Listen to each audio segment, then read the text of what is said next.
Hello दोस्तों, welcome back to our channel. तो आज हम स्पेंड करने वाले हैं स्वॉर्ड ऑफ कमिंग एनिमे के एपिसोड 14 को। पिछले एपिसोड में निंग अपने किसी पावर का यूज करने के लिए रेडी हो गई थी। तभी अचानक से उसके अंदर से बहुत सारी स्वॉर्ड एनर्जी बाहर आने लगी थी। लेकिन इसके बाद भी हम देखते हैं कि लाओजी को उसके बारे में कोई चिंता नहीं होती और फिर लाओजी अपने पावर का यूज करके उसको अटैक करने के लिए आ गया था।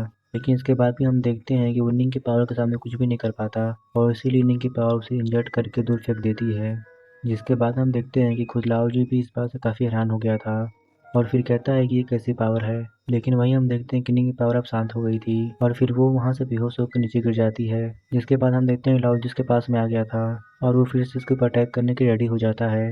लेकिन तभी हम अगले सीन में देखते हैं कि चैंपिंग निंग को बचा के वहाँ से भाग रहा था और इसलिए निंग भी इस बात से काफ़ी हैरान होती है और फिर कहती है, क्या तुम अभी भी जिंदा हो? जिसके बाद हमें पता चलता है कि जब लाओ जी निंग के ऊपर अटैक करने वाला था तभी चैंपिंगर ने वहाँ आके उसके ऊपर अटैक कर दिया था, क्योंकि उसने जानबूझ के बैंबू के ऊपर अपना कपड़ा फेंका था ताकि उस तरह से लाओजी को डिस्ट्रैक्ट कर सके। लेकिन तभी हम देखते हैं कि लाओजी ने भी अपने पंच से इसके ऊपर अटैक कर दिया था और इसलिए निंग हैरान होती है कि उसने इसके पंच को रोक कैसे लिया। तभी हम देखते हैं कि लाओजी फिर से इसके ऊपर अटैक करने के लिए आने लगता है, लेकिन उस समय अचानक से उसके ऊपर कोई प्रेशर क्रिएट हो गई थी। इसीलिए चैन फिंगर को निंग से यहाँ से लेकर भागने का चांस मिल गया था। लेकिन अभी भी हम देखते हैं कि लाओजी इसे पकड़ने के लिए आ गया था। फिर चैन फिंगर निंग को यहाँ से दूर फेंक देता है, लेकिन वहीं हम देखते हैं कि लाओजी इस बार चैन फिंगर के सामने आकर कुछ नहीं कर पाता, क्योंकि निंग के फ्लाइंग स्वॉर्ड भी उस पर अटैक करने के लिए आ गई थी और इसलिए चैन फिंगर भी इसी का फायदा उठाकर लाओजी को नीचे गिरा देता है। तभी निंग उसे कहने लगती है, तुम्हारी इतनी बुरी हालत कैसे हो गई? वो कहने लगती है कि जब तूने मुझे बताया था तो क्या तूने मेरे वहाँ पे एडवांटेज लिया था? वैसी बात को सुनकर चैपिंगर कहता है कि तुम ये क्या बोल रही हो? लेकिन वहीं उधर हम देखते हैं कि लाओजी फिर से बाहर आ गया था। इसलिए निंग चैपिंगर से कहती है कि हमें जल्दी से यहाँ निकलना होगा, क्योंकि मैं अब इसे अपने फ्लाइंग स्वॉर्ड से ज़्यादा टाइम के लिए रोक नहीं सकती। वहीं उधर हम देखते हैं कि लड़का लाओजी के बारे में बात करते हुए मजे ले रहा था और वो कहता है कि उसे छोटे लड़के ने परेशान कर दिया और इसीलिए मैं इसके बारे में लगभग 10 सालों के लिए नहीं भूल सकता। तभी दूसरा लड़का कहता है कि अच्छा हुआ तुमने इसके बारे में कोई एक्शन नहीं लिया, क्योंकि अभी अभी चेंग जिंग और लाओजी के बीच में फाइट हुई थी और इसलिए इस वजह से यहाँ पे थोड़ी सी मूवमेंट है। लेकिन वही उधर हम देखते हैं कि वो लड़का चेंग जिंग के बारे में बात करने लगता है और कहता है कि मैंने भी उनकी फाइट को देखा और आखिरकार चेंग जिंग वहाँ पे कुछ भी नहीं कर सका, क्योंकि उनके बीच की फाइट ड्रॉ हो गई थी। फिर वो कहने लगता है क्या चेंग जिंग के पास में सच में लेवल 10 वाली मार्शल आर्ट है? अभी हम देखते हैं कि वो लड़का बा सियाओ को इसके बारे में बात करने के लिए मना करता है, लेकिन इसके बाद भी हम देखते हैं कि बा सियाओ इतने आसानी से मानने वाला नहीं होता। तो कहता है कि मैं इसके बारे में बात भी नहीं कर सकता। लेकिन तभी हम देखते हैं कि चंगिंग भी यहाँ पे आ गया था और कहता है क्या इसमें मैं भी थोड़ा सा मजा ले सकता हूँ। जिसके बाद हम देखते हैं कि बा सियाओ की हालत पूरी तरीके से खराब हो गई थी और अब वो इसके बारे में कुछ भी बोलने की हिम्मत नहीं कर पाता। और वहीं हम देखते हैं कि चंगजिंग भी इसके सामने आके बैठ गया था, इसलिए बासिया उसे ग्रीट करने लगता है और कहने लगता है कि तो सोन डायनेस्टी के गेट मास्टर भी यहाँ पे है और वो कहने लगता है कि मैं तो लाओजी के बारे में हुई इस फाइट के बारे में बात कर रहा था और अगर आपने उस समय वहाँ पे लाओजी के लिए दया नहीं दिखाई होती तो मुझे लगता है कि लाओजी वहाँ पे मारा गया होता और इसीलिए आपकी मार्शल आर्ट सच में ग्रेट है। और वहीं हम देखते हैं कि चंग जिंग इसके बारे में कुछ भी नहीं बोलता और इसीलिए बासिया की हालत फिर से खराब होने लगती है और फिर तभी चंग जिंग लड़की से कहने लगता है कि तुम तो लॉन्ग वे कंट्री से हो और तुम तो असल में चंग फैमिली के डिसेंडेंट हो। इस पे वो लड़की कहती है कि नहीं। इसके बाद हम देखते हैं चेंजिंग इसके बारे में कोई बात नहीं करता, जबकि वहीं हम देखते हैं जैसिंग भी यहाँ पे आ गया होता है और वो यहाँ के गेट के ऊपर बैठ गया था। तभी हम देखते हैं कि लड़की गुस्से में उसको देखने लगती है और वहीं जैसिंग भी से कुछ कम नहीं होता और वहीं हम देखते हैं जेम फिंगर अभी भी निंग को में साथ लेकर भाग रहा था। वो इसीलिए किसी पुरानी झोपड़ी के सामने आ गया था। तब इसे देखकर निंग से पूछने लगती है कि हम कहाँ पे हैं और फिर जेम फिंगर कहने लगता है कि मैंने इसे बहुत पहले बनाया था और इसलिए चलो सबसे पहले हम यहाँ पे आराम करते हैं। इसके बाद हम देखते हैं कि निंग भी इसके लिए मान गई थी, इसलिए जेम फिंगर से यहाँ पे नीचे बैठा देता है और फिर हम देखते हैं कि वो भी यहाँ पे आराम करने लगा था। लेकिन असल में इन दोनों की कंडीशन काफी ज्यादा खराब हो गई थी। लेकिन वही उधर हम देखते हैं कि फिंगर किसी बात से परेशान लग रहा था। उसकी निंग समझ जाती है कि वो किस चीज़ के बारे में बात करना चाहता है और फिर वो पूछती है कि तुम किस चीज़ के बारे में बात करना चाहते हो। लेकिन हम देखते हैं कि चैन फिंगर इसकी तरफ देखता रह जाता है और वो इसके बारे में कुछ भी बोलने की हिम्मत नहीं कर पाता। लेकिन तभी हम देखते हैं कि निंग खुद इसके पास आके बैठ जाती है और फिर वो कहती है कि तुम इसके बारे में जानने के लिए क्यूरियस हो और फिर वो बताने लगती है कि मेरी ये पावर मेरे लिए ट्रम्प कार्ड है, जो कि मेरी मदर ने मेरे लिए एक बर्थडे गिफ्ट के रूप में दिया था और अगर मैंने इसे इसीलिए सही तरीके से यूज किया और यहाँ तक कि मैं इसकी मदद से माउंटेन को भी बहुत आसानी से काट सकती हूँ। लेकिन तब चैंपिंगे से ये कहता है कि मैं तुमसे ये पूछना चाहता हूँ, क्या लाओजी अभी भी जिंदा है? लेकिन वहीं हम देखते हैं कि निंग की कंडीशन भी उतनी सही नहीं होती और फिर वो चैंपिंगर से कहती है कि मैं तुम्हें एक बैड न्यूज़ के बारे में बताने वाली हूँ और मैं लाओजी से केवल एक बार रूल को तोड़वा सकती हूँ। और फिर चैंपिंगर कहता है कि तुम्हें क्या लगता है लाओजी ने इसके लिए कितनी कीमत चुकाई होगी? जिसके बाद निंग बताती है कि उसकी लाइफ 180 साल कम हो गई होगी। जिसके बारे में सुनकर जयपिंगा इस बात से काफ़ी खुश हो जाता है। कहने लगता है कि मेरे लिए 3 या 4 लाइफ के लिए बराबर है। लेकिन तभी हम देखते हैं कि निंग इसकी इस बात से इसके लिए पर गुस्सा होने लगती है और कहती है कि ये लाइफ अभी भी ख़त्म नहीं हुई है और इसलिए तुम अपने अगले लाइफ के बारे में क्यों सोच रहे हो। फिर वो जयपिंगा से कहती है, क्या तुमने कभी इसके बारे में सोचा है कि आखिरकार लाओजी की लाइफ कितनी होगी। लेकिन हम देखते हैं जयपिंगा को उसके बारे में कुछ पता नहीं होता। जिसके बाद निंग उसे बताती है कि इसका जन्म हेवन और अर्थ के एक स्ट्रेंज फिनोमिना के कारण हुआ है और इसीलिए उसकी लाइफ अभी भी 2000 साल है। लेकिन अब तो उसके पास में सुपर नेचुरल पावर भी आ गई है और इसके अलावा वो तो अब लेवल 5 वाले रिंग में पहुंच गया है, जिसकी वजह से उसकी लाइफ कम से कम 3000 या 4000 साल जरूर होगी। और फिर वो चैप्लिंगन से कहती है कि हमने उसकी लाइफ को थोड़ा सा कम करने के लिए इतना बड़ा रिस्क लिया, लेकिन क्या तुम्हें लगता है कि तुम्हारे पास इसके लिए इनफ लाइफ है।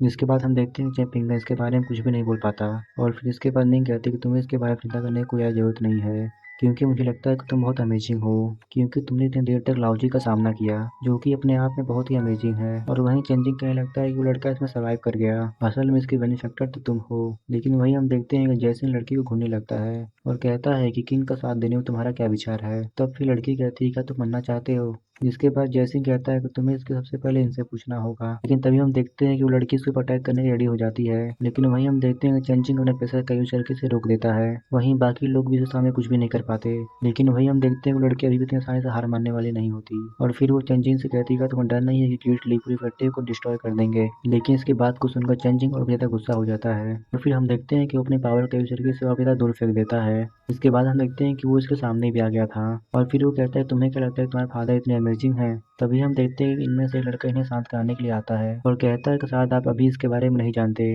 लेकिन वहीं हम देखते हैं कि चेंचिंग को अभी भी किसी भी चीज़ के बारे में कोई चिंता नहीं होती और कहता है कि अगर हिम्मत है तो फिर से टच करके दिखाओ। लेकिन वहीं हम देखते हैं कि बादशाह अपने स्वॉर्ड का यूज करके उस पर अटैक करने वाला था, लेकिन फिर भी उसका साथी उसे ऐसा करने से रोक देता है। लेकिन वहीं हम देखते हैं कि जैसिंग चेंजिंग को अब ये सब करने से रोक देता है और कहता है कि ऐसे लोगों को बुली करना आपको शोभा नहीं देता। जिसके बाद हम देखते हैं कि चेंजिंग अपने पावर को रोक देता है और फिर वो यहाँ से जाने के लिए रेडी हो गया था। लेकिन वहीं उधर हम देखते हैं कि लड़की अभी भी इस बात से गुस्सा होती है और कहती है कि मैं अभी भी इसे याद रखूंगी। लेकिन तभी चेंजिंग बात और से कहता है कि मुझे तुमसे काफ़ी उम्मीद है और इसीलिए मैं चाहता हूँ तुम टाउन को छोड़ने के बाद तुम मुझसे मिलने के लिए डाली कैपिटल में आ जाना।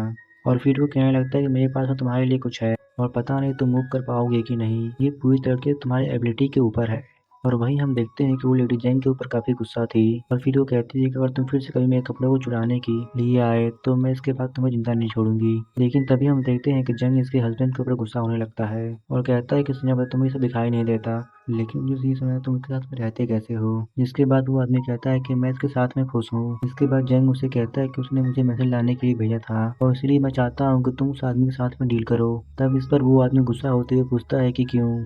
तब इस पर जंग कहता है कि मास्टर ने ऐसा करने के लिए कहा था और इसीलिए इस बात से कोई फर्क नहीं पड़ता। और फिर इस बात पे वो आदमी कहता है कि अगर मैंने फिर तुम्हें कपड़े चुराते हुए देखा तब मैं तुम्हारे पैर को तोड़ दूंगा। लेकिन अब इस बारे में सुनकर जंग भी इस बात से काफी गुस्सा होने लगा था। तब इस पर जंग कहने लगता है, क्या तुम्हें लगता है कि मैंने भी उससे कपड़े चुराए होंगे। लेकिन तभी हम देखते हैं कि वो आदमी इसके ऊपर गुस्सा होने लगा था, इसलिए जंग की हाथ पूरी तरीके से खराब होने लगती है। और फिर वो कहता है कि तुम्हें अचानक से क्या हो गया। इसके बाद वो कहता है कि मैं फिर से कभी ऐसा कुछ नहीं करूंगा और अब वो अपनी जान बचाने के लिए वहां से भाग जाता है। और वहीं चंचिंग कहने लगता है कि उस लड़की का सरनेम चिन है और क्या तुमने इसीलिए जानबूझकर उसे परेशान किया।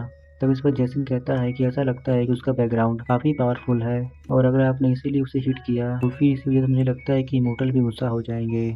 लेकिन अभी भी हम देखते हैं चेंजिंग को इसके बारे में कोई चिंता नहीं होती और फिर वो कहता है कि शायद तुम अभी मुझे अंडर एस्टिमेट कर रहे हो। और वहीं हम देखते हैं कि निंग और जयपिंगन एक स्टैचू के सामने आ गए थे, जहाँ जयपिंगन कहने लगता है कि मैं तो इतने टाइम से हूँ लेकिन मैंने कभी भी इसके ऊपर ध्यान नहीं दिया। इसके बाद हम देखते हैं कि वो इसके स्टाइल को कॉपी करने की कोशिश करता है, जिस पर निंग कहने लगती है कि मेरा अंदाजा पूरी तरीके से सही है तो मुझे लगता है कि तुम्हारे बॉक्सिंग मैनुअल का सोल फर्नेस यहीं से निकला है। तब इस पर चैंपिंग कहने लगता है कि भले ही सोल फर्नेस बॉक्सिंग मैनुअल का फाउंडेशन है लेकिन असल में इसके फिंगर्स तो ऐसे मुड़े हुए हैं और इसीलिए ऐसा लगता है कि इससे बॉक्सिंग प्रैक्टिस से कोई जुड़ा हुआ है। जिस पर निंग कहती है कि शायद तुम अभी बॉक्सिंग में उतना नहीं जानते हो, यही वजह है कि शायद तुमने इसके ऊपर कभी ध्यान नहीं दिया। लेकिन तभी चैंपिंगन कहता है कि शायद मैं समझ गया और फिर वो स्टैचू की तरफ देखने लगता है और फिर इसके बाद हम देखते हैं कि वो फिर से इसे कॉपी करने लगता है। लेकिन तभी वो देखता है कि आगे का पोजीशन यहाँ से गायब है और इसीलिए वो इस बात से थोड़ा सा परेशान हो जाता है। तभी निंग भी कहने लगती है कि ये तो बड़ी अफसोस की बात है और उसका वो हैंड यहाँ से गायब हो गया है। और फिर वो चैंपिंगन से पूछती है कि क्या तुम्हें पता है कि ये कहाँ पे खो गया होगा। और तब फिर चैंपिंगन उसे बताता है कि शायद ये ऐसे ही डैमेज हो गया होगा। लेकिन तभी साथ में पता चलता है कि कोई इन पर अटैक करने की कोशिश करता है, इसीलिए वो दोनों तुरंत ही यहाँ पे छुप जाते हैं। और वो इस बात से काफी ज्यादा डर गए थे। तब फिर चैंपिंगन सोचने लगता है कहीं लाओजी तो यहाँ नहीं आ गया। और वहीं हम देखते हैं कि निंग की कंडीशन और ज़्यादा खराब होने। लेकिन तभी हमें पता चलता है कि इन पर अटैक करने वाला असल में कुशवान है। लेकिन तभी निंग चैंपिंगन से कहती है कि तुम इससे केयरफुल रहना। लेकिन अब इसके फ्लैशबैक में हम देखते हैं कि कुशवान घर के ऊपर बैठा हुआ था, इसलिए इसकी ग्रैंडमा इसके ऊपर थोड़ी सी गुस्सा होने लगती है और फिर कहती है कि तुम वहाँ पे ठंड से मरना चाहते हो। तब इस पर कुशवान से पूछता है क्या आप सच में मेरे साथ चिंगजांग माउंटेन में नहीं जाना चाहती हो। तो हम देखते हैं ग्रैंडमा इसके लिए उसे मना कर देती है और फिर वो कहती है कि जो कोई भी तुम्हें बुली करने की कोशिश करेगा वो जरूर ही मारा जाएगा। और फिर वो कहती है कि तुम जानबूझकर लोगों को नुकसान मत पहुंचाना, तो मैं चाहती हूँ कि तुम केयरफुल रहना। तो इस पर कुशवान कहता है कि आपको इसके बारे में चिंता करने की कोई ज़रूरत नहीं है। और फिर हम देखते हैं कि वो चैंपिंगन के फादर के डेथ के बारे में पूछने वाला होता है। लेकिन तभी हम देखते हैं ग्रैंडमा ने उसे इसके बारे में बात करने के लिए मना कर दिया था। फिर वो कहते हैं कुछ चीज़ों के बारे में बात ना करना ही सही होता है। इसके बाद हम देखते हैं कुशवान भी इसके बात मानने के रेडी हो गया था और फिर उसकी ग्रैंडमा वहाँ चली जाती है। तो इस पर कुशवान कहने लगता है ग्रैंडमा आपको डरने की कोई ज़रूरत नहीं है, क्योंकि कोई भी हमारे यहाँ पे कुछ भी नहीं कर सकता। और फिर वो चैंपिंगन से कहता है कि हमारी मुलाकात फिर से हो गई, लेकिन अच्छी बात है कि लाओजी यहाँ पे नहीं आया है। तभी निंग उससे पूछती है तुम उसे जानते हो। तब इस पर चैंपिंगन कहता है कि ये तो कुशवान है, इसके बारे में सभी कहते हैं कि ये तो मूर्ख है, लेकिन मुझे कभी भी ऐसा नहीं लगा। और फिर कुशवान कहने लगता है कि मैंने तुम्हारे पूरे फाइट को देखा है, लेकिन तुमने फ्लाइंग शॉट को तो इसके लिए सेक्रीफाइस कर दिया जिसकी वजह से तुम्हें शॉर्ट एनर्जी के बैक स्लैश का भी सामना करना पड़ा। इसलिए तुम तो अब पूरी तरीके से इंजर्ड भी हो गई हो। लेकिन तभी हम देखते हैं कि निंग इसके लिए गुस्सा होने लगती है, लेकिन इसकी कंडीशन बिल्कुल भी सही नहीं होती। लेकिन तभी कुशवान कहने लगता है कि मैं अभी लिंक फैमिली के मेंशन से आ रहा हूँ और लाओजी ने मुझे तुम दोनों को खोजने के लिए बोला है। तब इस पर चैंपिंगन कहता है कि मैं तुम्हें मदद देने के लिए रेडी हूँ, लेकिन मैं चाहता हूँ कि तुम हमारे बारे में उसे ना बताना। तब इस पर कुशवान कहने लगता है कि मुझे ली फैमिली ने पहले से इसके लिए मनी दे दिया है। और फिर वो कहता है कि तुम्हें अगर ब्लेम करना है तो इसलिए तुम्हें निंग को ब्लेम करना है, क्योंकि इसने बहुत सारे लोगों के अफेयर को खराब कर दिया है। इसके बाद वो कहने लगता है कि मैं तुमसे कुछ चाहता हूँ और ये सब तुम भी इसके बारे में जानते हो। लेकिन तभी हम देखते हैं कि निंग फिर से इसके ऊपर गुस्सा होने लगती है और फिर कुशवान कहने लगता है कि तुम वैसे भी मेरी वाइफ नहीं हो, तो इसलिए तुम्हें इसके बारे में चिंता करने की कोई जरूरत नहीं है। तभी चैंपिंगन निंग से कहता है कि मैं इसे देखता हूँ, तब तक तुम अपने आप को सही करो। और फिर निंग कहती है कि तुम इसके लिए केयरफुल रहना, क्योंकि ये कोई ऑर्डिनरी आदमी नहीं है। तब इसे देखकर कुशवान कहता है कि हीरो ब्यूटी को बचाने के लिए आगे आ गया। और वैसे ही पिछले वाले फाइट का नतीजा कुछ नहीं निकला था। इसके बाद हम देखते हैं कि वो सीधा चैंपिंगन को अटैक करने के लिए आ गया था, लेकिन इसके बाद भी हम देखते हैं कि चैंपिंगन इसका सामना करने के लिए पूरी तरीके से रेडी होता है, इसीलिए इसमें कुशवान से कुछ भी नहीं कर पाता। और हम देखते हैं कि वो इसमें इसे बहुत से शानदार तरीके से टक्कर देने लगता है। अभी इसी बीच हम देखते हैं कि कुशवान चैंपिंगन के ऊपर भारी पड़ने लगता है, लेकिन इसके बाद भी हम देखते हैं कि चैंपिंगन इतनी आसानी से हार मानने वाला नहीं होता और इसीलिए वो फिर से इसके ऊपर अटैक करने के चला जाता है। तब इसे देखकर कुशवान कहने लगता है कि तुम तो पिछली बार से काफ़ी डिफरेंट हो गए हो। दोस्तों यहीं पे हमारा ये एपिसोड खत्म हो जाता है। अगर आपको ये एपिसोड अच्छा लगा हो तो इस एपिसोड पे लाइक कमेंट एंड सब्सक्राइब जरूर कर दीजिएगा। Thank you for watching my video. दोस्तों फिलहाल मैं कुछ वॉइस रिकॉर्डिंग करते समय कुछ प्रॉब्लम हो जा रही है, तो इसके लिए मुझे माफ़ कर दीजिएगा।